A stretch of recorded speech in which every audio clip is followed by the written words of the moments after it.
सोने के सिंहरावा में पीपा से नुरवा है राम बहोरेले।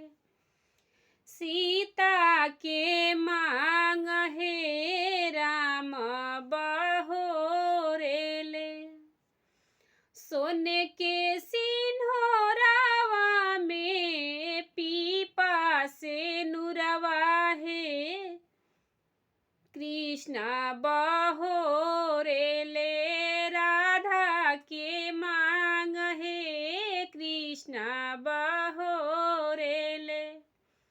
सोने के सिंहरावा में पीपा से नुरवा है भोले बहोरेले। गौरा के माँ